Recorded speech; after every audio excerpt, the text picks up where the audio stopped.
अस्सलाम वालेकुम dear aspirants, I am Sabtain Ali, lecturer botany in higher education department. बेटा आज का हमारा लेक्चर है जिम्नोस्पर्म्स पर, first seed producing plants on planet Earth. हम इनके बारे में डिटेल में पढ़ेंगे। आज के लेक्चर में हम कवर करेंगे जिम्नोस्पर्म्स का introduction, journal characteristics, life cycle, अफिनिटीज, classification और इकोनॉमिक इंपॉर्टेंस। ये सारे टॉपिक्स डिटेल में डिस्कस किए जाएंगे। सबसे पहले अगर हम तारुफ के तौर पर देखें तो gymnosperms are second most dominant plants on planet Earth after angiosperms. ये सीड प्रोड्यूसिंग प्लांट्स हैं, इन पर फूल नहीं लगते, इन पर फल नहीं लगते, इन पर कोन्स लगती हैं। ये प्लांट्स दुनिया में सबसे एजिड प्लांट्स हैं, यानी कि जमीन पर सबसे ज्यादा एज गुजारने वाले प्लांट्स हैं। फॉर एग्जाम्पल, इसकी एक एग्जाम्पल है ब्रिटल कोन पाइन। ब्रिटल कॉर्न पाइन पाया जाता है नमीबिया के डेजर्ट्स में और उसकी एज 5000 ईयर्स तक भी जा सकती है। फिर इसके कुछ प्लांट्स है लाइक वेल्विशिया है, उसकी एज 2000 ईयर्स तक जा सकती है। तो आप अंदाजा करें कि ये कितनी लंबी उम्र जमीन पर गुजारते हैं। अगर हम दुनिया के सबसे टॉलेस्ट ट्रीज की बात करें तो वो भी इसी ग्रुप से बिलोंग करते हैं और मोस्ट इंपॉर्टेंट एमसीक्यू पेपर में पूछा जाता है सिकोया सिंपल वायरेंस, उसकी हाइट 115 मीटर तक भी जाती है। They are tallest plants on planet Earth. फिर इसके अलावा भी इसके अंदर बहुत सारे फीचर्स हैं। फॉर एग्जांपल के इन प्लांट्स ने सबसे पहले सीड प्रोडक्शन शुरू की। फिर इनकी जो कैरेक्टरिस्टिक्स होते हैं वो ट्रिडोफाइट्स और एंजियोस्पर्म्स के दरमियान होते हैं, वो हम डिस्कस करके आगे चलेंगे। तो आगाज करते हैं। सबसे पहले हम देखेंगे कि जिम्नोस्पर्म्स क्या होते हैं। तो जिम्नोस्पर्म्स, ये हमारे पास दो वर्ड हैं, जिम्नो और स्पर्म। ग्रीक लैंग्वेज से ये वर्ड्स आए हैं। जिम्नो का मतलब है नेकेड, स्पर्म्स का मतलब है सीड्स।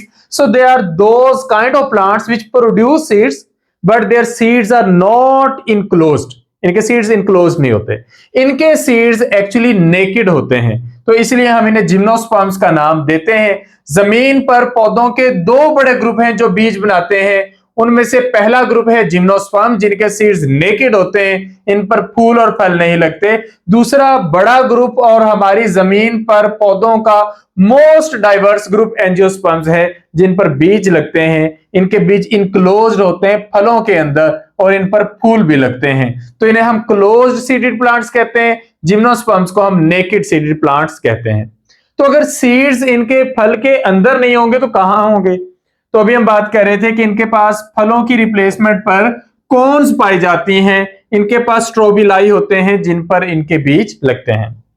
अगर हम फेमस जिम्नोस्पर्म्स की बात करें जहां से आपको ये जाने पहचाने लगे, तो हमारे पास मोस्ट इंपॉर्टेंट जो जिम्नोस्पर्म्स हैं, मोस्ट फेमस हैं, वो पाइनस है, जिसे हम पाइन कहते हैं। जितने भी पाइन ट्रीज आप पहाड़ी इलाकों में देखते हैं, नीडल लाइक लीव्स होते हैं वहां की फ्रॉस्ट का, सर्दी का मुकाबला करने के लिए। फिर इसके अंदर साइकस है, साइकस को हम सैगो पाम भी कहते हैं। अगर आप सागुदाना खाते हैं तो वो साइकस से बन के आता है। फिर इसके अंदर आ जाता है गिंगो, जिसे हम मेडन हेयर ट्री कहते हैं। एक है मेडन हेयर फर्न, लेकिन ये मेडन हेयर ट्री है और ये ओनली लिविंग स्पीशी है गिंगो ग्रुप की। फिर इसके बाद सेड्रस है, पाकिस्तान का कौमी दरख्त इसी ग्रुप से बिलोंग करता है, सेड्रस देवदारा। ये एवरग्रीन प्लांट है, एरोमेटिक है, हाईली ड्यूरेबल है और ये अपनी लकड़ी की वैल्यू की वजह से बहुत अहमियत रखता है। इसका ताल्लुक पाइन फैमिली से है। फिर एबिस है, जिन्हें हम फिर कहते हैं, ये भी पाइन फैमिली से बिलोंग करते हैं। ये भी क्रिसमस ट्रीज के तौर पर शोहरत रखते हैं।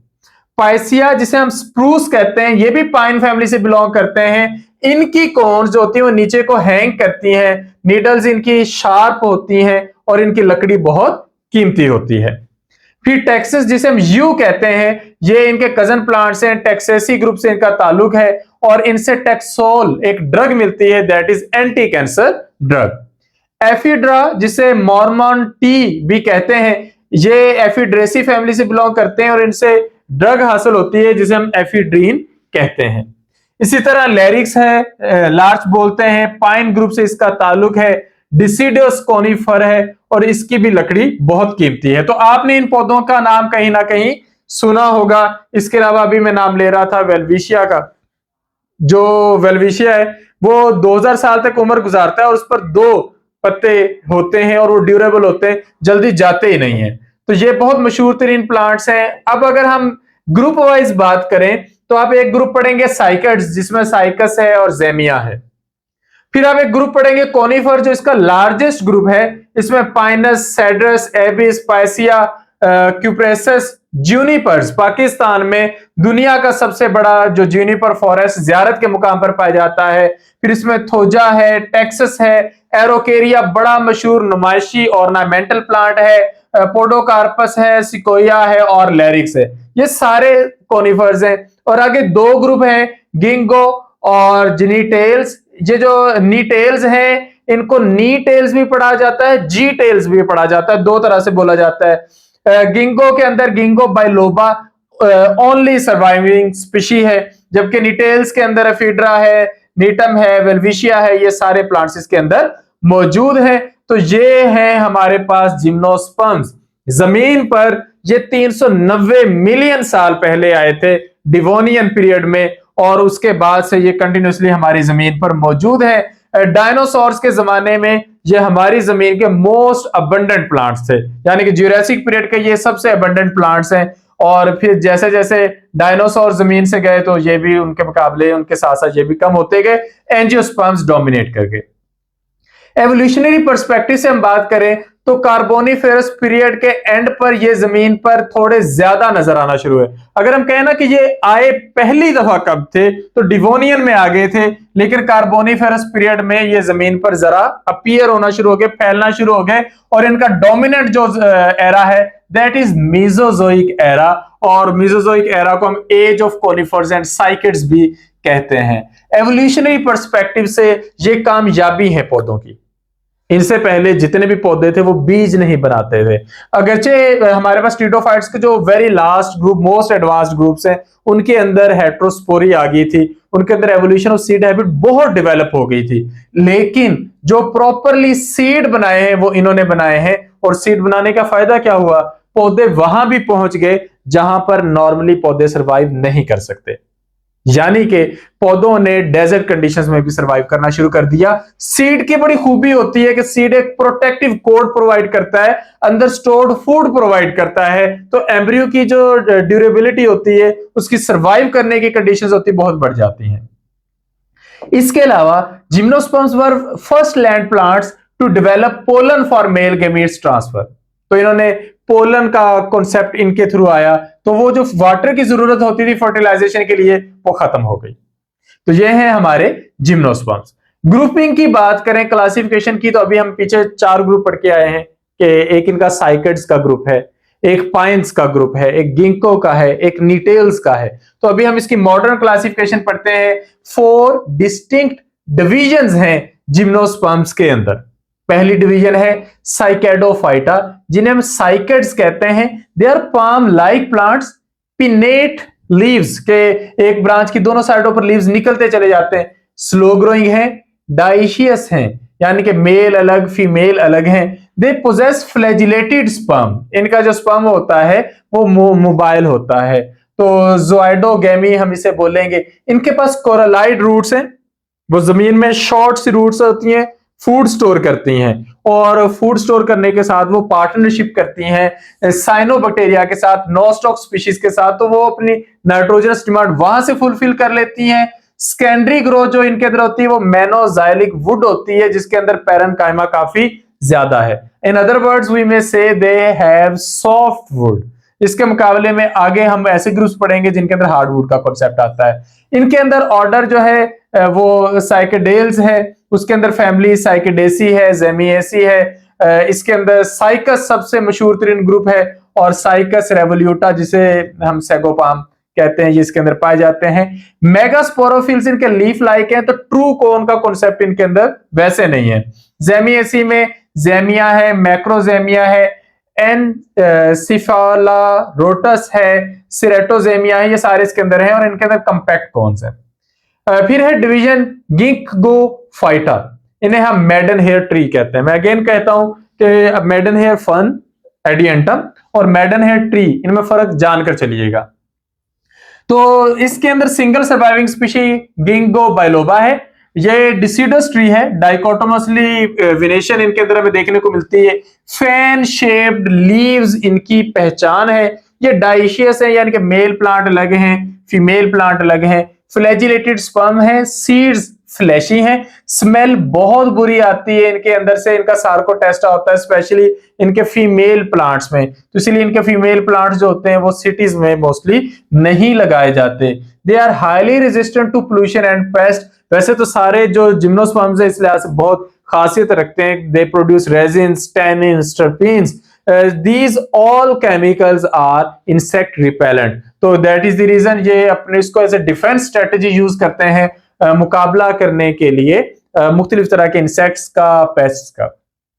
बात करते हैं गिंगो एल्स, जो इनका ग्रुप है, ऑर्डर है, जिसके अंदर फैमिली गिंगोएसी है, कैकिनेसी है। गिंगोएसी के अंदर गिंगो इनकी वाहिद लिविंग सर्वाइविंग स्पीशी है, जिसे हम गिंगो बाइलोबा कहते हैं। और डिवीजन इसके बाद लार्जेस्ट ग्रुप आ जाता है पिनोफाइटा। इसमें ट्रीज हैं, श्रब्स हैं, एवरग्रीन प्लांट्स हैं, एक्सेप्ट लैरिक्स, मेटास्कोया और टेक्सोडियम। इसका मतलब ये होता है कि they may fall their leaves, they may shed their leaves during autumn season. तो लीव्स इनके नीडल लाइक होते हैं। नीडल लाइक होना एक स्ट्रेटजी है, क्योंकि एक प्लांट है वो पहाड़ी इलाकों में पाया जाता है, तो आप कहते हैं पानी की तो कोई कमी नहीं, बारिश की भी कोई कमी नहीं, तो उस सूरत में उसके लीव्स तो ब्रॉड होने चाहिए कि जितना भी पानी उड़ गया कोई मसला नहीं है। लेकिन जितने ब्रॉड लीव्स होते हैं उतने वो टारगेट पे होते हैं फ्रॉस्ट के, तो पहाड़ी इलाकों में शदीद बर्फ पड़ सकती है। तो needle like leaves help them to survive. तो ये एक अच्छी कंडीशन इनके अंदर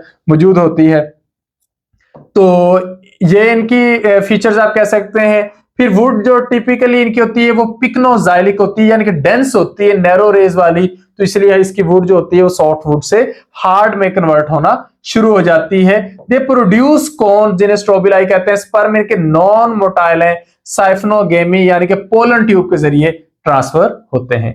नेटोफाइटा, नेटोफाइट्स ये स्मॉल ग्रुप है लेकिन बहुत डाइवर्स ग्रुप है। एंजियोस्पर्म लाइक फीचर्स हैं इनके अंदर, यानी कि एक फीचर देखें कि जिम्नोस्पर्म्स के अंदर, ये पेपर के पर्सपेक्टिव से इंपॉर्टेंट है, एमसीक्यू के लिए इंपॉर्टेंट है, कि जाइलम जो होता है उसके अंदर ट्रैकीड्स होते हैं, वेजल्स नहीं होते, लेकिन इनके जाइलम के अंदर आपको वेजल्स देखने को मिलेंगे। तो ये इनका एडवांस्ड फीचर है। कौन सा ग्रुप? नेटोफाइटा। सारे जिम्नोस्पर्म्स ने यही वाले। फिर double fertilization like process in some groups, flower like reproductive structure, और मॉलिक्यूलर डाटा बताता है प्लेस देम विद इन और सिस्टर टू कॉनिफर्स। तो ये किसी लिहाज से कॉनिफर्स से भी मिलते हैं। ये थी लिविंग स्पीशीज, लिविंग ग्रुप्स। लेकिन अब हम बात कर रहे थे कि ये ज्यूरासिक पीरियड के प्लांट्स हैं, तो उस जमाने में डायनासोर जमीन पर थे, लेकिन एक जमीन पर मेट्रॉइड टकराया, तो उसके नतीजे में जमीन पर मैक्सिमम लाइफ खत्म होगी। तो ये भी, इनके भी बहुत सारे ग्रुप्स खत्म हुए, तो इनके कुछ फोसल टैक्सॉन्स हैं। तो उसमें हमारे पास सबसे पहले हैं प्रोजिम्नोस्पर्म्स, जिसे हम प्रोजिम्नोस्पर्मोफाइटा भी कहते हैं। डिवोनियन और कार्बोनिफेरस पीरियड्स में है। They have fern like foliage but conifer like wood with bifacial vascular cambium. तो ये सीड प्लांट्स के प्रीकर्सर्स हैं। इसकी एक एग्जांपल है आर्कियोटेरिस। फिर ट्रिडोस्पर्मेल्स हैं, जिन्हें हम सीड फर्न्स कहते हैं। ये कार्बोनिफेरस पीरियड से लेकर अगले जमाने क्रीटेशियस तक आते हैं। They are fern like plants that have seeds. Ferns नहीं है लेकिन ट्रू जिम्नोस्पर्म्स भी नहीं है, तो ये एक हमारे पास बिल्कुल बेसिक सा सीड प्लांट ग्रुप बन जाता है। बेनीटेल्स जो कि हमारे पास साइकस जैसे हैं, ये ट्राइएजिक टू क्रीटेशियस पीरियड में है। Superficially they are like Cycas but they have bisexual cones और फ्लावर लाइक स्ट्रक्चर्स। तो इसके अंदर हमारे पास विलियमसोनिया है और साइकोइडिया है, यानी कि साइकस जैसे प्लांट्स। और एक ग्रुप है कॉर्डाइटेल्स, ये कार्बोनिफेरस से पर्मियन पीरियड में पाए जाते हैं। तो इसके अंदर हमारे पास कॉर्डाइटस मौजूद है। तो ये हमारे पास ग्रुप्स हैं। अब अगर हम इसमें इंपॉर्टेंट चीजें देखें मॉडर्न क्लासिफिकेशन में, तो साइकेडोफाइटा में साइकड्स हैं, palm like, pinnately compound, monoxylic wood और coralloid roots. Reproductive point of view से देखें तो डाइशियस हैं। सारे ग्रुप्स डाइशियस नहीं है, बहुत सारे मोनोइशियस भी हैं। तो ये डाइशियस है, मोटाइल फ्लैजिलेटेड स्पर्म्स हैं इनके पास, ओव्यूल मेगास्पोरोफिलस हैं। एग्जांपल में साइकस, ज़ेमिया, मैक्रोज़ेमिया और इंसेफेलो रेटस है। इंपॉर्टेंट जो इसमें से एमसीक्यू बन सकता है कि इनके पास ट्रू फीमेल कौन नहीं है। फिर जेमिएसी है, ट्रू कंपैक्ट कौन, जे एमसीक्यू बन सकता है। अगला ग्रुप है गिंगोफाइटा, तो इसके वो मैडन हेयर ट्री कहते हैं, डिसीडियस है। फैन शेप्ड लीव्स होना इनका इंपॉर्टेंट एमसीक्यू बन सकता है। फाउल स्मेलिंग सीड, इनके ऐसे बीज जिनसे बदबू आती है, तो वो इनका इंपॉर्टेंट एमसीक्यू हो सकता है, सार्कोटेस्टा बोलते हैं। गिंगो बाइलोबा इनकी ओनली सर्वाइविंग स्पीशी है, ये इंपॉर्टेंट एमसीक्यू हो सकता है। और इन्हें लिविंग फॉसिल भी बोला जाता है। फ्लैशी सीड कोट है और वो ट्रू फ्रूट नहीं है। इनकी कॉर्न्स भी वुडी हैं। पिनोफाइटा को आप कह सकते हैं ये लार्जेस्ट ग्रुप है, पिक्नोजाइलिक वुड है, डेंस वुड है। तो पीछे मोनोजाइलिक थी, ये आपके पास पीछे आपके पास जो वुड थी वो थी मेनोजाइलिक, तो ये आपके पास है पिक्नोजाइलिक वुड है। फिर इनके पास जो स्पर्म है वो नॉन मोटाइल है, साइफोनोगेमी है, पोलन ट्यूब की डेवलपमेंट है, and they are mostly monoecious. ये इंपॉर्टेंट एमसीक्यू है, साइकोस और पाइनस का ये फर्क पूछा जाता है। Pinus, Cedrus, Abies, Piceas, Taxus, Juniperus सारे इंपॉर्टेंट ग्रुप्स में इनमें आते हैं। वुड इनकी सॉफ्ट वुड होती है। टेक्सिस प्रोड्यूसेस टैक्सोल जो कि एंटी कैंसर ड्रग है। It is the largest group. फिर नेटोफाइट आता है, नेटोफाइट्स कहते हैं, वो काफी डाइवर्स है, लार्जेस्ट ग्रुप नहीं है, डाइवर्स काफी है, एंजियोस्पर्म्स के काफी करीब है। वेजल्स इनके अंदर हैं और somehow they show double fertilization. ये इंपॉर्टेंट एमसीक्यू के पर्सपेक्टिव से आप याद करेंगे। एफिड्रा, नीटम और वेल्विशिया इसके अंदर आ जाते हैं। आर्चिगोनिया एब्सेंट है नीटम में भी, वेल्विशिया में भी, और एफिड्रा से एफिड्रीन बनती है। एक्सटिंक्ट ग्रुप की भी हम बात कर चुके हैं। एक्सटेंट और एक्सटिंक्ट का फर्क याद रखिएगा। एक्सटेंट कहते हैं लिविंग को, एक्सटिंक्ट कहते हैं नॉन लिविंग, जो नापैद हो चुके हैं। तो इसमें प्रोजिम्नोस्पर्म्स हैं, ट्रिडोस्पर्म्स हैं, बेनिटेल्स हैं और कॉर्डाइटेल्स हैं। इसकी सारी डिटेल्स हम देख चुके हैं पेपर के पर्सपेक्टिव से, ये भी इंपॉर्टेंट ग्रुप्स हैं। ये हो गया हमारे पास इंट्रोडक्शन ऑफ जिम्नोस्पर्म्स, उनकी क्लासिफिकेशन भी होगी। अब हम देखते हैं जनरल कैरेक्टरिस्टिक्स, जिसमें हम इनकी वेजिटेटिव कैरेक्टर्स देखेंगे, इनके रिप्रोडक्टिव कैरेक्टर्स। हैबिट की बात करें तो मोस्टली पेरिनियल है, सदाबहार, कई कई साल, बल्कि अभी हम बात कर रहे थे 5-5 हजार साल तक उम्र गुजार सकते हैं। एवरग्रीन वुडी भी मिलेंगे, लेकिन कुछ ऐसे भी होंगे कि जो आपके पास कुछ सीजन्स में सर्वाइव करेंगे। Rarely they are lianas like Gnetum और बेजारी टर्नप लाइक प्लांट्स वेल्विशिया, यानी कि जब आप वुडी कंडीशन से हटेंगे तो आपको इनकी डिफरेंट फॉर्म्स नजर आना शुरू हो जाएगी। स्पेशली वेल्विशिया का मैं आपको बता रहा था कि 2 से 4 पत्ते होते हैं और कई साल गुजार जाते हैं, ये उसी के जरिए सर्वाइव कर जाते हैं। रूट्स में बड़ी इनके पास जो है आप कह सकते हैं कि वैरायटी है। साइकस के पास कोरलाइड रूट्स हैं, पाइनस के पास माइकोराइजल रूट्स हैं।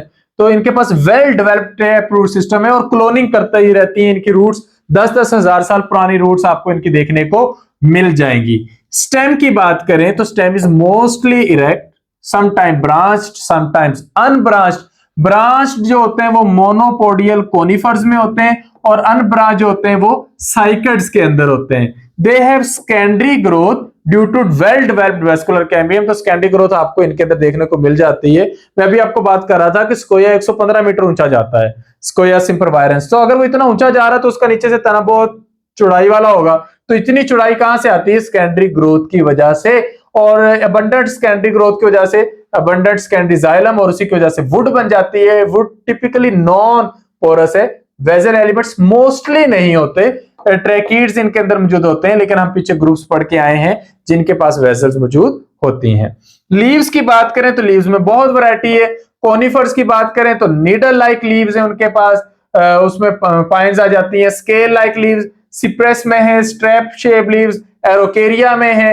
ये आपको सारी तरह की लीव्स इसके अंदर देखने को मिलेंगे, और इनके पास पानी की जो लॉस है उसको रोकने की भी कंडीशंस है। अच्छा, अब ये पाया जाता है बहुत ज्यादा ऊंचाई पर, तो वहां पर एटमॉस्फेरिक प्रेशर जो होता है वो काफी कम हो जाता है। तो उसके नतीजे में क्या होता है कि इनके अंदर से जो पानी की वेपोरेशन है वो भी बढ़ने के चांसेस होते हैं, तो ये उसको कंट्रोल में रखते हैं। साइकेड जो है इनके leaves large compound pennate leaves होते हैं, इन्हें क्राउन एट द टॉप। और जो गिंगो है इसकी unique fan shape deciduous leaves होते हैं डाइकोटोमस वेनेशन के साथ। नेटोफाइटा के जो लीव्स होते हैं नीटम के ब्रॉड एंजियोस्पर्म लाइक लीव्स होते हैं, एफिड्रा के स्केल लाइक लीव्स होते हैं। तो यहां पर हम इसकी बॉडी देख सकते हैं, इसका स्टेम आपको प्रॉपर वुड नजर आ रही है, इसके लीव्स नीडल लाइक आपको नजर आ रहे हैं या पिनेटली कंपाउंड लीव्स नजर आ रहे हैं। और कौन, छोटी कौन मेल कौन इनके अंदर होती है, बड़ी कौन इनके पास फीमेल कौन होती है, बड़ी कौन ज्यादा वुडी होती है। और जो मेल कोन होती है उसके अंदर माइक्रोस्पोर्स बनते हैं, फीमेल कोन के अंदर मेगास्पोर्स बनते हैं और बीज भी फिर फाइनली इन्हीं के अंदर बनता है। ये आगे चल के हम डिस्कस करते जाएंगे। रिप्रोडक्टिव कैरेक्टर्स की बात करें, पहला रिप्रोडक्टिव कैरेक्टर ये है कि दे आर हेटेरोस्पोरस, दो तरह के स्पोर्स हैं, microspores and megaspores. Microspores microsporangia में बनते हैं, माइक्रोस्पोरेंजिया माइक्रोस्पोरोफिल पर लगते हैं। Leaf like branches which have microsporangia they are known as microsporophyll. तो इनसे आगे चल के जो माइक्रोस्पोर्स हैं जब ये जर्मिनेट करते हैं इनसे मेल गेमेटोफाइट बनता है। मेगास्पोर्स की बात करें तो मेगास्पोर जो होते हैं मेगास्पोरेंजिया में बनते हैं, मेगास्पोरेंजिया मेगास्पोरोफिल पे लगते हैं और फीमेल गेमेटोफाइट इनके अंदर बनके इनके अंदर ही रह जाता है। इसके बाद आ जाती है कोन्स। ये है हमारे पास दो तरह के स्पोर बनाने की कंडीशन, लेकिन अभी हम बात कर रहे थे कि स्पोर किस पर लगने हैं, कोन्स में। तो रिप्रोडक्टिव स्ट्रक्चर जो है वो कोन्स बनेंगे। ज्यादातर ये जिम्नोस्पर्म्स मोनोइशियस है कि दोनों मेल फीमेल दोनों तरह की कौन सेम प्लांट में है, लेकिन हमें डाइशियस ग्रुप भी मिलेंगे जिस तरह साइकस और गिंगो है। ये हमारे पास एक ही प्लांट के ऊपर, बल्कि जो हमारे पास मोनोइशियस है वो सिंगल हाउस है, एक ही प्लांट पर दोनों तरह की कॉन्स लग जाएंगी। डाइशियस में हमारे पास मेल और फीमेल प्लांट्स जो होंगे वो अलग अलग होंगे, मेल कॉन्स अलग प्लांट में लग रही होंगी और फीमेल कॉन्स अलग प्लांट पे लग रही होंगी। मेल कॉन्स छोटी होती हैं, फीमेल कॉन्स बड़ी। मेल कॉन की एज कम होती है, फीमेल कॉन्स वुडी होने की वजह से ज्यादा एज गुजारती हैं। मेल कॉन पर माइक्रोस्पोरोफिल, फीमेल कॉन पर मेगास्पोरोफिल लगते हैं। माइक्रोस्पोरोफिल में माइक्रोस्पोरेंजिया, ऐसे बैग्स जिनमें माइक्रोस्पोर्स बनने, फीमेल कॉन में मेगास्पोरेंजिया जिनके अंदर मेगास्पोर्स बनने हैं। ओव्यूल क्या होता है? यूनिटेगमिक, एक इंटेगोमेट वाला इनके पास ओव्यूल बनता है। ओव्यूल एक्चुअली होता क्या? मेगास्पोरेंजियम होता है जिसे हम ओव्यूल का नाम देते हैं। तो इसमें हमारे पास जो स्ट्रक्चर्स होते हैं, न्यूक्लियस है, ये उसका फूड वाला पोर्शन होता है। इंटेगुमेंट ये उसका प्रोटेक्टिव पार्ट होता है, उसकी कवरिंग होती है जिसके ऊपर एक छोटी सी ओपनिंग होगी जिसे माइक्रोपाइल कहेंगे। यहां से पोलन ग्रेन अंदर एंटर होने की गुंजाइश मौजूद होती है। और ओव्यूल जो होता है वो एक्सपोज्ड होता है मेगास्पोरोफिल पर, इसी वजह से आगे चल के जब बीज बनता है ओव्यूल से तो नेकेड सीड होता है। पोलन ग्रेन क्या होता है? वो जो माइक्रोस्पोर होगा वो डस्ट लाइक होगा, यानी कि जितनी मिट्टी का ब्रीक से ब्रीक एक जरा हो सकता है उस तरह का माइक्रोस्पोर होगा। माइक्रोस्पोर के अंदर मेल गेमेटोफाइट जर्मिनेट करेगा और उसको हम पोलन ग्रेन का नाम देंगे। तो इमेच्योर माइक्रोस्पोर डेवलप करता है और 2 से लेकर 5 सेल्स पर मुश्तमिल मेल गेमेटोफाइट बना देता है। ये मेल गेमेटोफाइट जो होता है इसके पास विंग्स होते हैं जिस तरह के कॉनिफर्स में, तो वो उनके अंदर विंड डिस्पर्सल करवा देते हैं, एनीमोफिली। और नॉन मोटाइल मेल गेमेट्स इनके अंदर बनते हैं जिन्हें स्पर्म सेल्स कहते हैं। साइकर्स और गिंगो के अंदर पोलन ट्यूब बनती है, हेस्टोरियल, और ये फ्लैजिलेटेड मोटाइल स्पर्म बनाते हैं। ये एक प्रिमिटिव कैरेक्टर है। फर्टिलाइजेशन सिनगेमी, एक स्पर्म आता है, एग को फर्टिलाइज करता है और पोलन ट्यूब की डेवलपमेंट इनके अंदर मौजूद होती है। अच्छा, एक चीज है कि जिम्नोस्पर्म्स के अंदर ना एक टाइम लैग पाया जाता है कि पोलिनेशन के फौरी बाद फर्टिलाइजेशन नहीं हो जाती, काफी अरसा यानी कुछ मंथ या साल निकल जाते हैं और उसके बाद जाकर फर्टिलाइजेशन का प्रोसेस इनके अंदर मुकम्मल होता है। सीड कैसा होता है? इनके अंदर प्रॉपरली एक मेच्योर सीड बनता है जिसमें सीड कोट होगा प्रोटेक्शन के लिए। अंदर फीमेल गेमेटोफिटिक टिश्यू होगा जिसके पास फूड भी होगी, हैप्लॉइड फूड मटेरियल इनके पास होगा, और इसके पास डिप्लॉयड एम्ब्रियो होता है जिसे अगली जब बीज ने ग्रो करना है तो नया दरख्त फूटना है, यानी कि नेक्स्ट स्पोरोफाइट जनरेशन इनके अंदर फूटनी है। और सीड्स के पास जो सीड डिस्पर्सल के लिए विंग्स वगैरह वो मौजूद होते हैं। Absence of flowers and fruits, ना इनके पास फ्लावर्स हैं ना इनके पास फ्रूट्स हैं। अब हम एक जनरल सा लाइफ साइकिल देखते हैं। जनरल लाइफ साइकिल अब किसी का भी एक का देखना है तो हम पाइनस का देख लेते हैं। ये आपके पास पाइनस ट्री है, तो पाइनस ट्री का मोनोइशियस होने का सीन ये है कि एक ही प्लांट पर मेल कॉन्स और फीमेल कॉन्स दोनों लगती हैं। फीमेल कॉन्स जो होती हैं वो थोड़ी आपके पास ऊपर लग जाती हैं, मेल कॉन्स नीचे लग जाती हैं। तो मेल कॉन्स बहुत छोटी होती हैं, ये यहाँ पर अगर हमने इस साइज में बनाई है और फीमेल कॉन इस साइज में, तो इसका मतलब नहीं कि करीब करीब साइज है। फीमेल कॉन आपके हाथ से बड़ी हो सकती है और जो मेल कॉन होती है वो आपके नाखून से भी छोटी हो सकती हैं। तो मेल कॉन जिन्हें माइक्रोस्ट्रोबिलस कहते हैं, फीमेल कॉन से मेगास्ट्रोबिलस कहते हैं। ये ऐसी एक दरख्त के ऊपर फल लग गया तो ये समझे ये इसका फल है, मेल और फीमेल कॉन्स।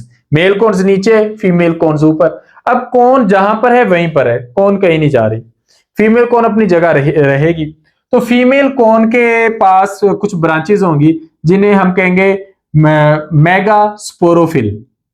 उन ब्रांचेस पर अंदर स्पोरेंजिया बनेंगे, उन्हें हम कहेंगे मेगा स्पोरेंजियम। उन मेगा स्पोरेंजियम के अंदर ये हमारे पास मेगा स्पोरेंजियम है और मेगा स्पोरेंजियम के अंदर ये मेगास्पोर बनेगा। ये मेगास्पोर, मेगास्पोरेंजियम, मेगास्पोरोफिल सब कुछ फीमेल कोन पर पड़ा है और ये उससे बनकर कहीं जा नहीं रहा।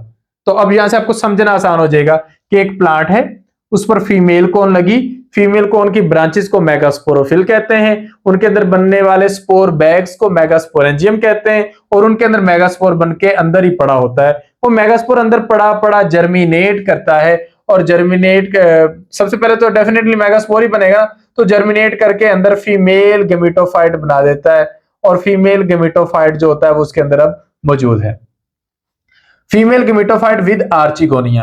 अब इसी के अंदर एग सेल बनकर पड़ा होगा, तो वो इसी के अंदर है। मेल कोन ने माइक्रोस्पोर बनाने, माइक्रोस्पोर अंदर हमेशा नहीं रहेंगे, वो डिस्पर्स होंगे, वो उड़ेंगे, हवा के जरिए पहुंचेंगे और आकर गिरेंगे ब्रांचेस पर, जो ऊपर ब्रांचेस होंगी जहां पर मेगास्पोर्स या मेगास्पोरेंजियम या फीमेल कोन होगी, वहां पर जाकर गिरेंगे और पोलन ट्यूब बनाते हुए अंदर एंटर हो जाएंगे। ये जो माइक्रोस्पोर्स अंदर पहुंच रहे होंगे, ये अंदर पहुंचने के दौरान ही इनफैक्ट ये जर्मिनेट करके प्रॉपरली पोलन ग्रेन बन जाएंगे, जिसे हम मेल गेमेटोफाइट कहते हैं। इनके पास मेल स्पर्म होता है, ये अंदर आकर फर्टिलाइजेशन करेंगे, जाइगोट बनेगा, जाइगोट से एम्ब्रियो बनेगा, ये इसी के अंदर पड़े पड़े बीज बन जाएंगे, ये बीज इसमें से गिरेंगे, इनके पास विंग्स होंगे, जहां पर ये जाकर गिरेंगे वहां पर नया प्लांट बनाना शुरू कर देंगे और ये सिलसिला ऐसे चलता रहेगा। अब इस सारे में वो स्पोरोफाइट और गेमेटोफाइट क्या है? जिम्नोस्पर्म्स के अंदर डोमिनेंट जनरेशन स्पोरोफाइट है, तो आपको जो दरख्त लगे हुए दिखाई देते हैं वो स्पोरोफाइट हैं, उनकी कॉन्स, उनके स्पोर्स सब उन्हीं की जनरेशन का हिस्सा है। वो आगे जब स्पोर्स जर्मिनेट करते हैं तो गेमेटोफाइट जनरेशन, तो आगे गेमेटोफाइट जनरेशन शुरू हो जाती है और जैसे ही जाइगोट बनता है अगेन हम पहुंच जाते हैं स्पोरोफाइट जनरेशन में। तो जितनी भी डिप्लॉयड जनरेशन है वो स्पोरोफाइट है और जितनी भी हैप्लॉयड जनरेशन है वो आपके पास गेमेटोफिटिक जनरेशन है। स्पोरोफिटिक जनरेशन डोमिनेंट भी है, कौन आपके पास नुमाया है, क्लियरली विजिबल है। जो गेमेटोफाइट जनरेशन है ये रिसेसिव है, इनकॉन्स्पिकुअस है, गैर वाज़ेह है, क्लियरली दिखाई नहीं देती। तो ये हमारे पास इसकी दो जनरेशंस हैं, they continue to alternate with each other, so we call that phenomena alternation of generation. अगर हम जरा क्लियरली कहें तो हम कहेंगे हेट्रोमॉर्फिक अल्टरनेशन ऑफ जनरेशन, क्योंकि स्पोरोफाइट प्लांट तो बड़ा दरख्त है, गेमेटोफाइट प्लांट तो बस इतना सा है, ये बन गया आपके पास मेल गेमेटोफाइट, इतना सा बन गया फीमेल गेमेटोफाइट, पड़े किधर है कॉन्स के अंदर छोटे छोटे से। तो ये इस तरीके से सरवाइव करते हैं। जिम्नोस्पर्म्स के अंदर हेट्रोमॉर्फिक अल्टरनेशन ऑफ जनरेशन होती है, डोमिनेंट इंडिपेंडेंट डिप्लॉयड स्पोरोफाइट और reduced dependent haploid gametophyte. Life cycle इनका प्रीडोमिनेंटली डिप्लॉन्टिक होता है। स्पोरोफिटिक फेज की बात करें तो मेच्योर पाइन ट्री जो होता है वो स्पोरोफाइट होता है, उस पर कॉन्स लगती हैं। ये सारी चीजें हम डिस्कस कर चुके हैं। माइक्रोस्पोर्स भी बनते हैं, माइक्रोस्पोर मदर सेल्स जो होते हैं मियोसिस से माइक्रोस्पोर्स बनाते हैं, स्पोर्स इनके अंदर मियोसिस से ही बनते हैं। अब हम बात करते हैं कि जब वो स्पोर आगे चल के डिवाइड होते हैं तो सिंपली 4 सेल्ड मेल गेमेटोफाइट बना देते हैं, जिसमें से 2 सेल्स प्रोथेलियल सेल्स होते हैं, 1 सेल जनरेटिव सेल होता है और 1 सेल ट्यूब सेल होता है। ट्यूब सेल पोलन ट्यूब बनाने के लिए होता है, जनरेटिव सेल स्पर्म बनाने के लिए होता है और प्रोथेलियल सेल वेस्टिजियल वेजिटेटिव सेल्स होते हैं। इनको विंड लेकर चलती है तो एनिमोफिली कहते हैं इनकी पोलिनेशन को। तो ये हो गया माइक्रोस्पोरोजेनेसिस। मेगा स्पोरोजेनेसिस की बात करें तो इनके पास ओव्यूलिफेरस स्केल होता है फीमेल कोन पर, उस पर लगता है न्यूसिलस यानी कि मेगास्पोरेंजियम, जिसके पास मेगास्पोर मदर सेल्स मियोसिस से मेगास्पोर्स बनाते हैं। 4 हैप्लॉयड मेगास्पोर्स बनते हैं, 3 खत्म हो जाते हैं। जो लोअर मोस्ट होता है, जो माइक्रोपाइल से ऑपोजिट डायरेक्शन पर क्लेजल पाया जाता है, वो मेगास्पोर सर्वाइव कर जाता है, इसे हम फंक्शनल मेगास्पोर कहते हैं। ये इनलार्ज होगा न्यूसिलस के अंदर और बार बार माइटोटिक डिवीजन करके एक multi cellular haploid female gametophyte बना देगा और वो इसकी फूड बन जाएगा। माइक्रोपिलर एंड पर फीमेल गेमेटोफाइट जो होता है, फीमेल गेमेटोफाइट का माइक्रोपिलर एंड, वहां पर 2 से 5 आर्चिगोनिया बनेंगे, हर एक के पास एक बड़ा एक्सेल होगा और एक छोटा सा वेंट्रल कैनाल सेल। अब विंड के जरिए पोलन ग्रेन्स इन तक पहुंचेंगे उनको अंदर लाया जाएगा, अंदर लाकर पोलन ट्यूब जनरेट करेगी ट्यूब सेल से, और उसके अंदर जनरेटिव सेल से बना हुआ जो हमारे पास स्पर्म होगा वो आएगा स्टॉक सेल और बॉडी सेल के साथ। बॉडी सेल जो है वो प्रॉपरली डिवाइड होकर दो नॉन मोटाइल मेल गमीट या स्पर्म सेल बना देती है। 12 से 14 महीने पोलिनेशन को जब गुजर चुके होते हैं तो उसके बाद पोलन ट्यूब आर्चिगोनियम पर पहुंचकर अपने कंटेंट्स रिलीज करती है। एक स्पर्म सेल एक एग सेल के साथ मिलकर जाइगोट बना देता है, बाकी स्पर्म डीजेनरेट हो जाते हैं। तो जाइगोट आगे डेवलप होकर एम्ब्रियो बनाएगा। पाइन्स के अंदर इसके नतीजे में एक प्रॉपर स्ट्रक्चर बनता है रेडिकल, जिससे जड़ बननी होती है। जाइगोट है ना, बीज उसने आगे चल के उगना भी है, तो रेडिकल से जड़ बनती है। उसके बाद हाइपोकोटाइल और कोटिलेडन्स होते हैं और प्लोम्यूल होता है जो आगे चल के तना बनाने के काम आता है। सीड की मेच्योरेशन, सीड मेच्योर कैसे होता है? बन गया सीड, उसके अंदर एम्ब्रियो है, उसके अंदर स्टोर्ड फूड है, उसके अंदर गिर्द प्रॉपर कवरिंग है, तो ये सीड मेच्योरेशन होती है। सीड्स जो होते हैं ये जब कौन से गिरते हैं तो हवा के जरिए उड़कर दूर दराज पहुंच सकते हैं, और जहां पर गिरेंगे वहां पर न्यू स्पोरोफाइट जनरेशन बनाएंगे। तो लाइफ साइकिल की बात करें तो स्पोरोफाइट से शुरू होता है डिप्लॉयड ट्री से। दो तरह के स्पोर, माइक्रो और मेगास्पोर बनेंगे। हेटेरोस्पोरी मौजूद है, वो आगे चल के गमेटोफाइट बनाएंगे जो रिड्यूस्ड होंगे और कंप्लीटली स्पोरोफाइट पर डिपेंड कर रहे होंगे। मेल गमीट का ट्रांसफर पोलन ट्यूब के जरिए होता है। फीमेल गमीट मल्टी न्यूक्लिएट और सेलुलर होता है। वाटर इंडिपेंडेंस की बात, मल्टी न्यूक्लिएट या मल्टी सेलुलर, वाटर पर इनकी डिपेंडेंस खत्म हो गई, ये वाटर से इंडिपेंडेंट फर्टिलाइजेशन करते हैं और नेकेड सीड्स बनाने के काम आते हैं। तो ये हो गया इनका जनरलाइज्ड लाइफ साइकिल। अब इस सारे कैरेक्टर्स को देखने के बाद हम ये देखेंगे कि जिम्नोस्पर्म्स कहां पर पिछले ग्रुप से मिलते हैं और कहां पर अगले ग्रुप से मिलते हैं, यानी कि इनके क्या कौन से फीचर्स हैं जो ट्रिडोफाइट और एंजियोस्पर्म्स के साथ मिलते हैं। तो डोमिनेंट जनरेशन की बात करें तो तीनों में स्पोरोफाइट डोमिनेंट जनरेशन है, और गमेटोफाइट है जो है ये वक्त के साथ साथ रिड्यूस्ड होते गए हैं। वेस्कुलर टिश्यूज की बात करें तो ट्रिडोफाइट में ट्रैकीड्स है, लेकिन जिम्नोस्पर्म्स में ट्रैकीड से एक स्टेप आगे बात चली है, और वो सिर्फ नीटम ग्रुप के अंदर है, वो है कि इनके अंदर वेसल्स बने, अदरवाइज इनके पास भी ट्रैकीड्स हैं। एंजियोस्पर्म्स के पास है ट्रैकीड्स भी और वेसल्स भी। वुड टाइप की बात करें तो ट्रिडोफाइट में मोस्टली तो होते नहीं, अगर हो तो मेनोजाइलिक है। इनके अंदर मेनोजाइलिक पिक्नोजाइलिक दोनों तरह की वुड्स हैं, जबकि जो एंजियोस्पर्म्स हैं उनके पास पिक्नोजाइलिक वुड्स ही होती हैं। लीफ की बात करें तो लीफ की एवोल्यूशन शुरू ही ट्रिडोफाइट से हुई थी, तो उनके लीफ मोस्टली जो थे वो आपके पास माइक्रोफिलस लीव्स मौजूद थे। यहां पर मोस्टली मेगाफिलस लीव्स आपको मिलेंगे जो जिम्नोस्पर्म्स के अंदर होंगे, और एंजियोस्पर्म्स के अंदर है ही मेगाफिलस लीव्स। तो टिलोम थ्योरी इस सारे कॉन्सेप्ट को लिंक करते हैं, यानी कि अगर आपसे पूछा जाए कि लीव्स की एवोल्यूशन को एक्सप्लेन करने के लिए कौन सी थ्योरी है, दैट इज टिलोम थ्योरी। सीड्स ट्रिडोफाइट्स में नहीं है, जिम्नोस्पर्म्स में है लेकिन नेकेड है, और एंजियोस्पर्म्स में है और इनक्लोज्ड है। ओव्यूल प्रोटेक्शन ट्रिडोफाइट में बिल्कुल भी नहीं थी। जिम्नोस्पर्म्स में एक इंटेगुमेंट है बस, जबकि एंजियोस्पर्म में इंटेगुमेंट प्लस ओवरी वॉल सब मिलकर प्रोटेक्शन करते हैं, तो ये सीड प्रोटेक्शन का लेवल इनके अंदर एडवांस्ड हो जाता है। मेल गमीटोफाइट की बात करें तो जिम्नोस्पर्म्स के अंदर मल्टीसेलुलर एंथ्रेडिया है और फ्लैजिलेटेड स्पर्म्स हैं। जिम्नोस्पर्म्स के अंदर मल्टीसेलुलर पोलन ट्यूब है ज्यादा ग्रुप्स के अंदर, और फ्लैजिलेटेड है साइकड्स और जिंको के अंदर, जबकि नॉन मोटाइल भी आपको स्पर्म्स देखने को मिलेंगे। एंजियोस्पर्म्स के अंदर नॉन मोटाइल स्पर्म्स होते हैं, और 3 सेल्ड जो आपके पास मेल गमीटोफाइट होता है और पोलन ट्यूब होती है। यहां पर आपके पास 2 to 5 सेल्ड मेल के जो पोलन ट्यूब थी या आपके पास मेल गमीटोफाइट देखने को मिल रहा था। फीमेल गमीटोफाइट की बात करें तो ट्रिडोफाइट्स में मल्टीसेलुलर आर्चिगोनिया है, जिम्नोस्पर्म्स में मल्टीसेलुलर है, सिर्फ नीटेल्स एक ऐसा ग्रुप है जिसके अंदर मल्टीसेलुलर आर्चिगोनिया नहीं है, और जो फीमेल गमीटोफाइट है वो मल्टीसेलुलर जो है वो इनके अंदर मौजूद है। एंजियोस्पर्म्स के अंदर 7 सेल्स पर मुश्तमिल एम्ब्रियो सैक है और आर्चिगोनिया बिल्कुल भी नहीं है। ये एंजियोस्पर्म्स का करैक्टर है, और इस तरह ये कंटिन्यूसली रिड्यूस होते गए हैं। एंडोस्पर्म्स की बात करें तो ट्रिडोफाइट्स में नहीं है, जिम्नोस्पर्म्स में हैप्लॉइड है, और एंजियोस्पर्म्स के अंदर आप आगे चल के ट्रिप्लॉइड जो है वो एंडोस्पर्म देखेंगे। तो ये मुख्तलिफ तरह के ओरिजिन्स हैं इनके अंदर। फर्टिलाइजेशन के लिए ट्रिडोफाइट्स को पानी चाहिए, जबकि जो हमारे पास है जिम्नोस्पर्म्स और एंजियोस्पर्म्स इनको मोस्टली पानी की जरूरत नहीं होती।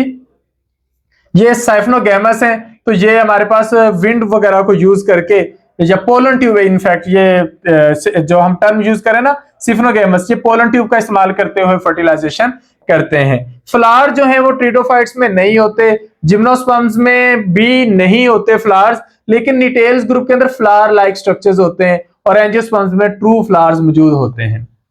ये हो गए इनकी आप कह सकते हैं अफिनिटीज। अब हम बात करते हैं इकोनॉमिक इंपॉर्टेंस। हमारे पास जिम्नोस्पर्म्स इकोनॉमिकली कहां पर स्टैंड करते हैं, तो इनसे बेशुमार प्रोडक्ट्स बनती हैं। एक तो इनकी लकड़ी बहुत कीमती है, टिम्बर, फिर पेपर बनता है, रेजिन्स इनमें है, फूड है, मेडिसिन में इनकी बहुत अहमियत है, ऑर्नामेंटल, हॉर्टिकल्चर। दुनिया में हॉर्टिकल्चर में जिम्नोस्पर्म्स बहुत ही नुमाया हैसियत रखते हैं, यानी कि ये क्लास स्टेटस भी डिसाइड करते हैं। तो सबसे पहले टिम्बर एंड कंस्ट्रक्शन की बात करें तो सॉफ्ट वुड है इनके पास, लाइट वेट वुड है और स्ट्रेटली ग्रेन्ड है, तो इसलिए इस पर आप इजीली वर्क करके कुछ भी इनसे बनवा सकते हैं।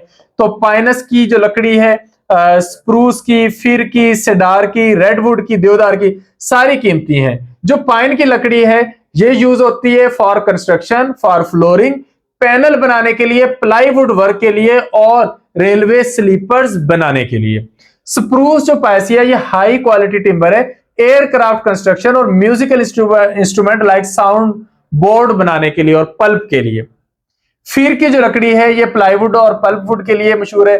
सेड्रस की ड्यूरेबिलिटी ज्यादा है, खुशबूदार है, रेजिस्टेंट टू इंसेक्ट है, तो इसलिए ये फर्नीचर के लिए, क्लोजेट्स के लिए, चेस्ट्स के लिए, पेंसिल्स के लिए यूज होती है। रेडवुड जिसे हम स्क्वाया सेम्परवायरेंस कह रहे हैं, ये दुनिया के सबसे टॉलेस्ट ट्रीज हैं। डॉगलस फिर है इसके अंदर, सूडो टस्गा है। ये इन प्लांट्स की बात करें तो highly prized heavy duty constructions, desk बनाने के लिए इसकी लकड़ी इस्तेमाल होती है। और देवदार की बात करें, सेड्रस देवदारा की, तो यह कंस्ट्रक्शन और रेलवे स्लीपर्स के लिए साउथ एशिया में यूज होती है। जिम्नोस्पर्म्स पेपर और पल्प इंडस्ट्री में नुमाया मुकाम रखते हैं। They are primary source of wood pulp, तो इनसे पेपर बनता है, न्यूज प्रिंट बनता है, रेयन बनता है और सेलुलोज बेस्ड प्रोडक्ट्स इनसे बनती हैं। इनके फाइबर्स लॉन्ग है तो इनसे स्ट्रॉन्ग पेपर बनता है। पाइन, स्प्रूस, फिर्स और हेमलॉक्स जो हैं ये पल्प वुड प्लांटेशन के तौर पर यूज की जाते हैं कि इनसे पल्प वुड मिलती है। रेजिन, टार और टर्पेंटाइन ये इनसे मिलते हैं। इनका बड़ा फायदा है, एक तो ये इन्हीं को बचाते हैं इंसेक्ट से और पैथोजन से। फिर जो क्रूड रेजिन होता है वो हासिल किया जाता है पाइन से और फिर उससे आगे चल के रोजिन बनता है, that is used in sizing paper, making soap, varnishes, paints, inks, adhesive and for Boeing stringed instruments, उन सब के लिए इनका यूज होता है। टर्पेंटाइन की बात करें, ये एसेंशियल ऑयल है, ये सॉल्वेंट के तौर पर यूज होता है पेंट्स में, पॉलिशेस में और फार्मास्यूटिकल प्रोडक्ट्स में। और कनाडा बाल्सम, अगर आप लैब वर्क करते रहे तो आप इसका बार बार यूज करते हैं, तो ये हमारे पास एबिस बाल्सीमिया से हासिल होता है। एक रिफ्रैक्टिव इंडेक्स इनका जो है वो ग्लास जैसा है, तो इसको हम यूज करते हैं माइक्रोस्कोप, स्लाइड्स पर, माउंटिंग मटेरियल के तौर पर या फिर सीमेंट के तौर पर ऑप्टिकल लेंसेज में। फूड प्रोडक्ट्स की बात करें तो सीड्स इनके खाए जाते हैं, लाइक पाइनस जेरार्डियाना, चुलगोजा पाइन, ये एडिबल हैं और बहुत ही न्यूट्रिशियस भी हैं और बहुत महंगे सेल होते हैं। अब साइकेड स्टार्च, सैगोपाम हम कह रहे थे कि साबूदाना खाया जाता है, तो ये स्टार्च का इंपॉर्टेंट सोर्स है। गिंगो नट्स हैं, roasted seeds of गिंगो biloba delicacy in east Asian cuisines. Juniper berries जो होती हैं ये स्पाइस के तौर पर यूज की जाती हैं, मोस्ट नोटेबली टू फ्लेवर गिन। नेक्स्ट है मेडिसिनल और फार्मास्यूटिकल यूज की बात करें तो एफिड्रा से एफिड्रीन हासिल होती है और ये हमारे पास बहुत इंपॉर्टेंट डीकंजेस्टेंट है और ब्रोंको डायलेटर है। एस्थमा, हे फीवर और कॉमन कोल्ड के ट्रीटमेंट में इसका यूज होता है। टेक्सोल जो है एंटी कैंसर ड्रग है, ये हमारे पास पैक्लीटेक्सेल कहलाती है। ये टेक्सस ब्रेविफोलिया से हासिल होती है, आइसोलेट की जाती है। गिंगो बाइलोबा के बहुत सारे प्रोडक्ट्स हैं जिनसे फ्लेविनाइड्स और टर्पेनॉइड्स वगैरह हासिल किए जाते हैं। एरोमेटिक ऑयल्स की बात करें तो हमारे पास ऑयल्स हासिल होते हैं, पाइनॉल, फिर नीडल ऑयल, ये एरोमा थेरेपी में यूज होते हैं, डीकंजेस्टेंट के तौर पर बाल्म्स का हिस्सा है, बाल्म्स का, और डिसइंफेक्टेंट के तौर पर भी यूज किए जाते हैं। ऑर्नामेंटल, ये सारी ऑर्नामेंटल है, इनमें कोई प्लांट नहीं है जो ऑर्नामेंटल ना हो। एरोकेरिया, मोंकी पजल या नॉरफोल्क आइलैंड पाइन के तौर पर ये मशहूर है। साइकट्स और जेमियाज लगाए जाते हैं, गिंगो बाइलोबा क्लास स्टेटस के तौर पर ये सारे लगाए जाते हैं। फिर बोनसाई जो हमारे पास आर्ट है उसके जरिए इनके बोनसाई जो आर्ट पीसीज हैं वो तैयार किए जाते हैं। एबीज और पाइसिया और पाइनस इनको as a Christmas tree use किया जाता है। इंडस्ट्रियल लेवल पर बात करें तो आप इनसे टैनिन्स हासिल कर सकते हैं, वार्निशेस और लिक्विड्स हासिल कर सकते हैं। परफ्यूम्स में परफ्यूम्स के लिए एसेंशियल ऑयल आप इनसे ले सकते हैं, और हॉर्टिकल्चर जो मल्च है वो इनसे बनवाई जा सकती है। इकोलॉजिकल और एनवायरमेंटल सर्विसेज की बात करें तो कार्बन सिक्वेस्ट्रेशन और क्लाइमेट रेगुलेशन ये इनका इंपॉर्टेंट रोल है। सॉइल कंजर्वेशन इनका इंपॉर्टेंट रोल है। हैबिटेट और बायोडाइवर्सिटी के तौर पर ये इनके फॉरेस्ट बड़े बड़े फॉरेस्ट होते हैं, और नेशनल पार्क्स के अंदर ये बहुत इंपॉर्टेंट स्पीशीज के तौर पर, जेनरा के तौर पर सर्वाइव कर रहे हैं, और वाटरशेड प्रोटेक्शन में भी इनका अहम नाम है। इंपॉर्टेंट बात करें तो कुछ इनकी टाइप्स जो होती हैं वो टॉक्सिक भी होती हैं, आपको उनके बारे में पता होना चाहिए। लाइक टैक्सिस के जो लीव्स हैं और जो सीड्स हैं वो हाईली पॉइजनस होते हैं। साइकड के जो सीड्स होते हैं उनमें साइकेसन है, ये न्यूरोटॉक्सिन है, डेथ हो सकती है और कार्सिनोजेनिक भी है। फिर इन्वेसिवनेस की बात करें तो इसकी कुछ स्पीशीज है लाइक पाइनस रेडिएटा, ये इतनी इन्वेसिव है कि ये बाकी प्लांट्स के लिए बहुत ही खतरनाक साबित होती हैं और उनकी ये डाइवर्सिटी को डैमेज कर सकती हैं। तो ये होगी इनकी इकोनॉमिक इंपॉर्टेंस। हमने जिम्नोस्पर्म्स का सारा इंट्रोडक्शन देख लिया, इकोनॉमिक इंपॉर्टेंस देख ली, उनकी अफिनिटीज, उनकी क्लासिफिकेशन, उनके general characteristics, general life cycle, हर एक चीज डिटेल में डिस्कस की है। सारे इंपॉर्टेंट पॉइंट जो पेपर में आ सकते हैं वो हमारे लेक्चर का हिस्सा है। अब हम कुछ इंपॉर्टेंट एमसीक्यूज देख लेते हैं ताकि आपको आइडिया हो सके कि ये भी एमसीक्यूज बन सकते हैं। तो पहला है कि पाइनस के अंदर पोलिनेशन के कितने अरसे बाद फर्टिलाइजेशन होती है? 1-2 वीक लगते हैं, या 6 से 8 महीने, या 12 से 14 महीने, या 18 से 24 महीने? तो जो ऑन एवरेज है वो 12 to 14 मंथ्स इनके अंदर लगते हैं, फिर जाकर इनकी पोलन ट्यूब पहुंचती है न्यूसीलस तक और तब जाकर फर्टिलाइजेशन होती है। सेकंड क्वेश्चन है mega mature pollen grain of Pinus at dispersal consist of which cell? जो पोलन ग्रेन होता है वो कैसा होता है? क्या वो कोई एक सेल होता है या 2 या 5 या 7? हमने वो देखना है। तो पहला ऑप्शन है ट्यूब सेल। ट्यूब सेल होता है पोलन ट्यूब बनाने के लिए। जेनरेटिव सेल होता है स्पर्म्स बनाने के लिए, और 2 प्रोथेलियल सेल्स हमारे पास जो होते हैं वो वेस्टिजियल सेल्स के तौर पर मौजूद। तो पहला ऑप्शन हमारे पास करेक्ट है। दूसरे में स्टॉक बॉडी सेल्स वगैरह ऐसी चीजें नहीं होती। तीसरे में प्रोथेलियल, जेनरेटिव और टू ट्यूब न्यूक्लियाई गलत है। फिर आखिरी है 2 sperm cells, tube cell and 1 prothallial, ये भी तादाद गलत है। इसके बाद थर्ड है मेगास्पोरोजेनेसिस जब पाइनस में होती है तो जो लीनियर टेट्राड बनता है मेगास्पोर्स का, उसकी क्या कंडीशन है? क्या चारों मेगास्पोर सर्वाइव करते हैं, या 3 या 2 या 1? तो हमारे पास करेक्ट आंसर बनेगा कि 3 जो होंगे वो डीजेनरेट करेंगे, एक जो कलेजल एंड पर होगा वो सर्वाइव करेगा। आपको एक तो ये याद रखना है कि 3 खत्म होंगे, फिर वो कौन से एंड पर है? माइक्रोपिलर एंड पर।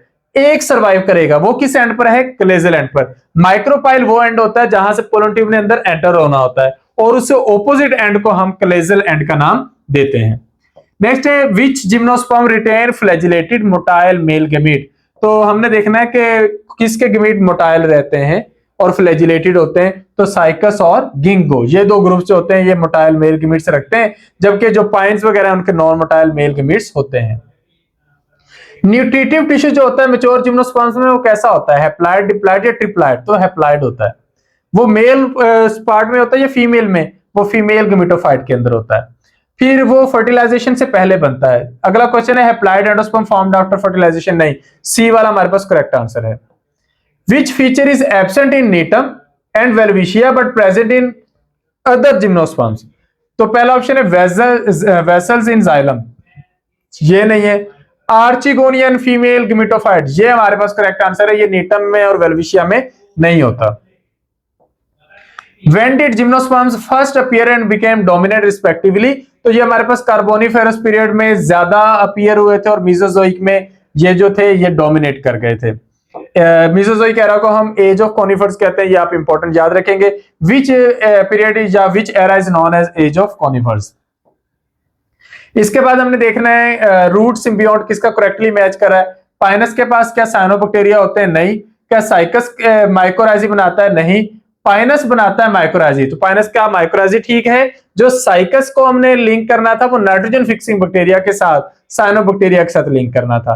विच genera described as having a turnip like habit? दिखने में टर्निप लाइक नजर आते हैं, and a liana habit respectively. हमने देखना लियाना हैबिट किसमें है, टर्निप लाइक हैबिट किसके अंदर है।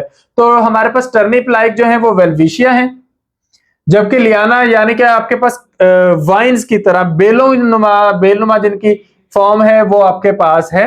जो आपके पास ऑप्शन बन रहा है नीटम। तो वेलविशिया जो है ये आपके पास टर्निप लाइक है और नीटम जो है ये वाइन लाइक है।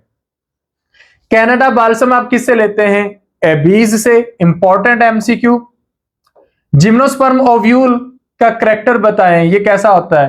क्या इसके पास कोई इंटेगुमेंट नहीं होता, या एक होता है, दो या तीन? इसके पास एक ही इंटेगुमेंट होता है। जिम्नोस्पर्म वुड को हम सॉफ्ट वुड कहते हैं क्योंकि ये नॉन पोरस होती है, ट्रैकीड होते हैं, वेजल्स नहीं होते, वेजल्स इनके पास नहीं होते, वो सिर्फ एक ग्रुप में होते हैं। पाइनस जो होता है इसके पास जो जनरेटिव सेल होता है ये डिवाइड होता है। The generative cell divides to form, क्या बनाता है जनरेटिव सेल? तो वो बनाता है एक स्टॉक सेल और एक बॉडी सेल। यानी कि अगर हम डायरेक्ट इनसे बनाने की बात करें, बाद में बॉडी सेल डिवाइड होकर स्पर्म सेल्स बनाता है, डायरेक्ट स्पर्म से नहीं बनाता। वैसे एक स्टॉक सेल और एक बॉडी सेल बनते हैं, आगे बॉडी सेल से दो स्पर्म सेल्स बन रहे होते हैं। कौन सा टॉक्सिन होता है जो साइकिड सीड्स में होता है, और कौन सी जीनस होती है जो हाईली पॉइजनस होती है? तो साइकेसन हो पाया जाता है, और जो टैक्सिस होती है हाईली पॉइजनस आप कह सकते हैं। कौन सा नीटोफाइटा है जिसके पास ब्रॉड एंजियोस्पर्म लाइक लीव्स हैं? तो नीटम जो ग्रुप है इसके पास इस तरह के लीव्स होते हैं। एफिड्रा के पास हम बोल रहे थे स्केल लाइक लीव्स होते हैं। और जो वेलविशिया उसके तो बड़े बड़े पत्ते होते हैं। Gymnosperm fertilization syngamy differs from angiosperm fertilization. क्या वजह है, ये क्यों डिफरेंट है? एक तो ये है कि एक स्पर्म एक एक के साथ आकर फर्टिलाइज होता है, कोई डबल फर्टिलाइजेशन के अंदर नहीं होती, और फिर बहुत लेट फर्टिलाइजेशन होती है। इसके बाद है कौन से जेनरा हैं जो कमर्शियली कल्टीवेट किए जाते हैं मैसिव क्रिसमस ट्रीज के तौर पर? तो हमारा करेक्ट आंसर बनेगा एपिस, पाइसिया और पाइनस। साइफनोगेमी यानी कि पोलन ट्यूब का बनाना किस जिम्नोस्पर्मिक ग्रुप में देखने को मिलता है? तो साइकर्स और गिंगो ग्रुप्स के अंदर ये आपको कंडीशन मिलेगी। तो उनके अंदर वो ऑपोजिट कंडीशन है, यानी कि मोटाइल जो है वो आपको गेमीट मिल जाते हैं। मेच्योर एम्ब्रियो ऑफ पाइनस, जो पाइनस का मेच्योर एम्ब्रियो होता है वो कैसा होता है? उसके पास रेडिकल, हाइपोकोटाइल, प्लोम्यूल और बहुत सारे कोटिलीडन होते हैं। और last important MCQ, what is the function of pollination drop in gymnosperms? तो पॉलिनेशन ड्रॉप क्या करेगा? पॉलिनेशन में हेल्प करेगा। पॉलिनेशन में हेल्प करने के लिए वो क्या करता है? पोलन को कैप्चर करता है और फिर उसे ड्रा करता है पोलन चैम्बर में वाया माइक्रोपाइल। तो ये एक कुछ इंपॉर्टेंट एमसीक्यूज हैं जो हमने यहाँ पर आप लोगों के लिए डिस्कस कर दिए। डेफिनेटली सेशंस के अंदर इंशाल्लाह आप लोगों के साथ मैक्सिमम नंबर ऑफ एमसीक्यूज जो वो हम जिम्नोस्पर्म से रेलेवेंट डिस्कस करेंगे। ये एक बहुत डिटेल लेक्चर था। जिम्नोस्पर्म्स के हर इंपॉर्टेंट ग्रुप पर अलग से वीडियो लेक्चर जब हम रिकॉर्ड करेंगे इंशाल्लाह आप लोगों के लिए वो भी अवेलेबल होंगे। अब इसी लेवल पर जाकर टेस्ट बनने शुरू हो गए हैं, इसी लेवल पर जाकर पब्लिक सर्विस कमीशन जो हैं या एंट्री टेस्ट एग्जाम वाले हैं वो मुश्किल से मुश्किल सवाल देने की कोशिश करते हैं। तो इनकी तैयारी के लिए हम न्यू सेशन का आगाज करने जा रहे हैं, और न्यू सेशन जो है वो आप ज्वाइन कर सकते हैं इस नंबर पे कॉन्टैक्ट करके 031077503006। बॉटनी से रेलेवेंट, बायोलॉजी से रेलेवेंट तैयारी के लिए आप लोग हमारे सेशंस का हिस्सा बन सकते हैं। और इसके अलावा बहुत सारे कैंडिडेट्स को पीडीएफ पढ़ने में प्रॉब्लम होती है, उनको बुक चाहिए होती है हार्ड फॉर्म में, तो हार्ड फॉर्म में बुक भी आप इसी नंबर पर कॉन्टैक्ट करके ऑर्डर कर सकते हैं। इंशाल्लाह इसी तरह आपको डिटेल में video lectures, PDF notes, practice MCQ सारी इंफॉर्मेशन मिलती रहेगी, और बॉटनी के सब्जेक्ट के साथ कामयाबी का सफर जारी रहेगा।